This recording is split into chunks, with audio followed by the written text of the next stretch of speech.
He changed acting forever, a rebel, a genius, and a mystery. Marlon Brando wasn't just a movie star, he was a force of nature.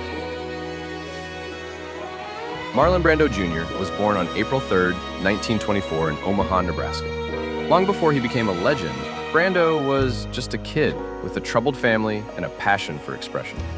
That passion led him to the prestigious Actors Studio in New York, where he trained under Stella Adler and embraced method acting, a technique that would change cinema forever.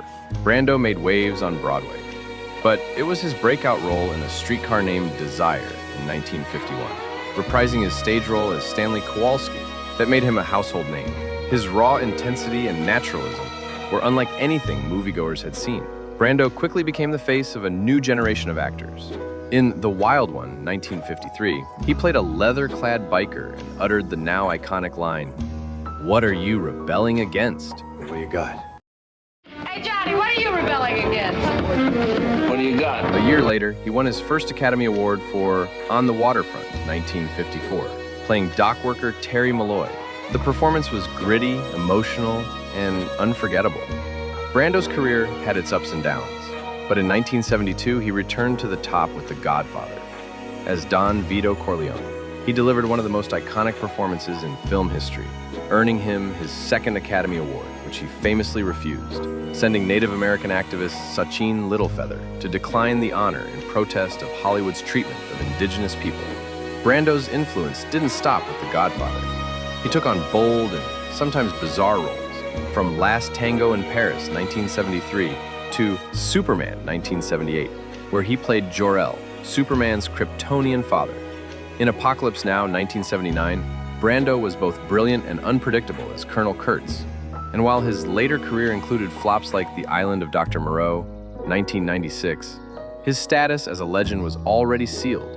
Over his lifetime, Brando earned 2 Academy Awards, 3 British Academy Film Awards, 1 Cannes Film Festival Award, 2 Golden Globes, and even a Primetime Emmy Award.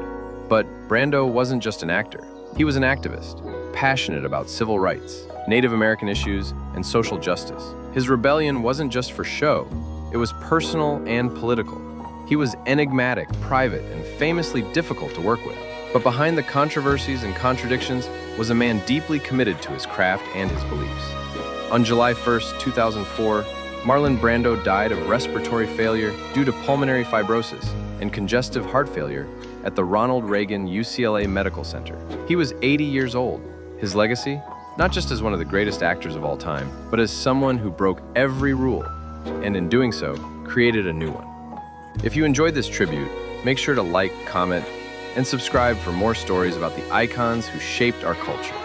And if you're looking to add some timeless style to your space, or find a unique gift, check out our Etsy shop and Pinterest page. I remember, but I remember vague things about it. I almost fell down as I came in. I was so dead drunk I couldn't... No, you weren't. Now, people ask about that show. True. You know what they do for people who don't know? They don't have the custom anymore, but they used to... They have a room back there where everybody sits and they talk before the show, and they used to serve drinks. And you just start listening to the show, and not being a habitual tipper, I would listen and talk and listen and chabble with people. And the first thing you know, you're over the abyss and you haven't realized it. And they say, now, on the stage.